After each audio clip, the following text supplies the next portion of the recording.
नमस्कार दोस्तों, एक बार फिर से वेलकम है आप सभी का ऑसम ज्ञान यूट्यूब चैनल में। और आज हम फिर से बात करेंगे कुछ अमेजिंग, इंटरेस्टिंग और माइंड ब्लोइंग फैक्ट्स के बारे में।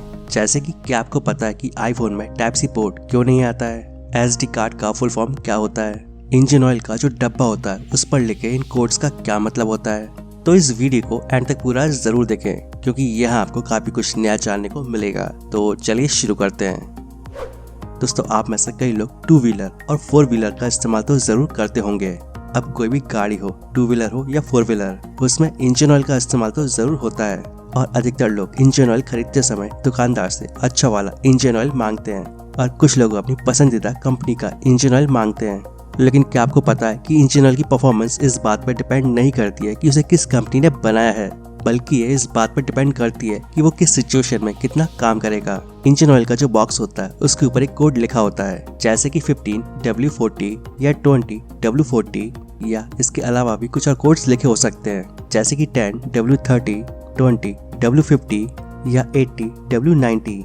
और इंजन ऑयल के बॉक्स पर लिखी ये सबसे इम्पोर्टेंट जानकारी होती है, और इस तरह से कंपनियां ये बताती हैं कि बॉक्स के अंदर मौजूद ऑयल का ग्रेड क्या है और इंजन ऑयल कितने टेम्परेचर पर काम करेगा। जैसे कि 15W40 का मतलब होता है कि इस बॉक्स के अंदर मौजूद इंजन ऑयल -15 से लेकर +40 डिग्री टेम्परेचर तक काम करेगा। और इसका मतलब ये हुआ कि अगर आप किसी ऐसी जगह पर हैं जहाँ पर टेम्परेचर 15 डिग्री से कम या 40 डिग्री से ज्यादा है, तो ये इंजन ऑयल आपके काम का नहीं है, और ऐसे में आपको किसी और ऑप्शन को चुनना होगा। दोस्तों, आपने कभी न कभी मेमोरी कार्ड का इस्तेमाल तो जरूर किया होगा, और हो सकता है कि अब भी आप मेमोरी कार्ड का इस्तेमाल करते हो। और हमारे स्मार्टफोन में जो मेमोरी कार्ड लगता है उसे एसडी कार्ड कहते हैं। लेकिन शायद आप अब तक एसडी कार्ड का पूरा नाम यानी कि फुल फॉर्म नहीं जानते होंगे। तो आपको बता दूं कि एसडी कार्ड का फुल फॉर्म होता है सिक्योर डिजिटल कार्ड। इसी तरह एसएसडी, जो कि एक स्टोरेज डिवाइस है, इसका फुल फॉर्म होता है सॉलिड स्टेट ड्राइव। दोस्तों, अब जो भी नए स्मार्टफोन आ रहे हैं उन सभी में टाइप सी पोर्ट दिया जाने लगा है, क्योंकि टाइप सी पोर्ट के कई फायदे होते हैं। जैसे कि टाइप सी पोर्ट में डेटा ट्रांसफर स्पीड से होता है, और इसे मोबाइल से कनेक्ट करते समय सीधा या उल्टा देखने की जरूरत नहीं होती है। और यूएसबी टाइप सी पोर्ट में एक ही पोर्ट से कई सारे काम कर सकते हैं, जैसे कि फोन चार्ज करना, डेटा ट्रांसफर करना और ईयरफोन से गाने सुनना। यानी कि टाइप सी पोर्ट के कई फायदे होते हैं। लेकिन एप्पल के जो आईफोन होते हैं उनमें टाइप सी पोर्ट नहीं आता है। लेकिन सोचने वाली बात यह है कि एप्पल अपने आईफोन में टाइप सी पोर्ट क्यों नहीं देता है।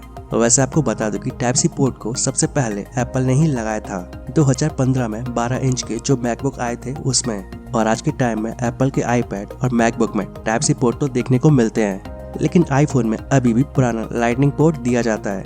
लोग आईफोन में टाइप सी पोर्ट मांग रहे हैं, लेकिन एप्पल चुप्पी साधे बैठा है। दोस्तों, आईफोन में टाइप सी पोर्ट सिर्फ पैसों के चक्कर में नहीं दिया जाता है।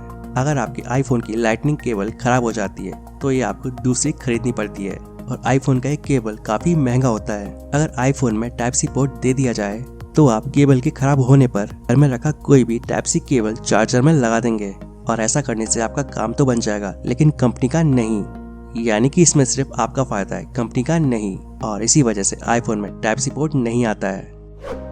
इसके अलावा दोस्तों, क्या आप जानते हैं कि लोको पायलट को ये कैसे पता चलता है कि ट्रेन को स्टेशन पर रोकना है या नहीं? तो आपको बता दूं कि जब भी लोको पायलट ड्यूटी पर होता है तो उसे इस बात की जानकारी होती है कि आज उसे कौन सी ट्रेन को ले जाना है, और उसे उस रूट के बारे में भी पूरी जानकारी होती है, और उसे किस स्टेशन से होकर जाना है उसे इस बात की जानकारी भी होती है।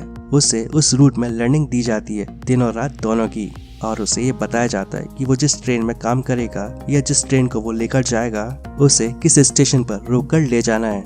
यानी लोको पायलट को पूरी जानकारी होती है, उसके आने वाले और अगले स्टॉपेज क्या हैं, और रास्ते में उस ट्रेन की स्पीड कितनी होगी। मतलब लोको पायलट को पूरी जानकारी होने के बाद ही एक पैसेंजर, मेल या एक्सप्रेस ट्रेन चलाने को दी जाती है। दोस्तों, मच्छर एक ऐसा जीव है जिससे दुनिया का लगभग हर इंसान परेशान रहता है। मच्छर न केवल हमारे शरीर से खून चूसते हैं, बल्कि उनके काटने के बाद बहुत तेज खुजली भी होती है। लेकिन क्या आपको पता है कि शरीर की जिस जगह पर मच्छर काटते हैं वहाँ पर इतनी तेज खुजली क्यों होती है?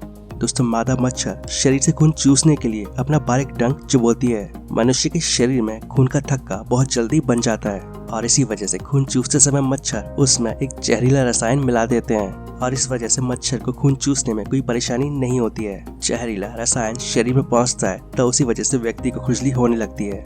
मच्छर अपने डंक की मदद से जिस प्रोटीन को शरीर में प्रवेश करवाते हैं उसके साइड इफेक्ट से बचने के लिए रोग प्रतिरोधक क्षमता उस व्यक्ति की मदद करती है और इस रोग प्रतिरोधक क्षमता को हिस्टामिन के नाम से जाना जाता है, जो कि कंपाउंड रिलीज करती है। ये कंपाउंड हमारे शरीर के अंदर मौजूद व्हाइट सेल्स को उस जगह पहुंचाता है जहाँ पर मच्छर ने काटा होता है और फिर उस जहरीले रसायन से लड़ने में मदद करता है। तो हिस्टामिन नाम के इस कंपाउंड की वजह से व्यक्ति को खुजली और सूजन महसूस होती है। आसान शब्दों में कहे तो जब मच्छर हमें काटता है तो वो हमारे शरीर में एक जहरीला रसायन डाल देते हैं और इस रसायन से हमारे शरीर की रोग प्रतिरोधक क्षमता लड़ती है और इसी वजह से उस जगह पर खुजली और सूजन महसूस होती है।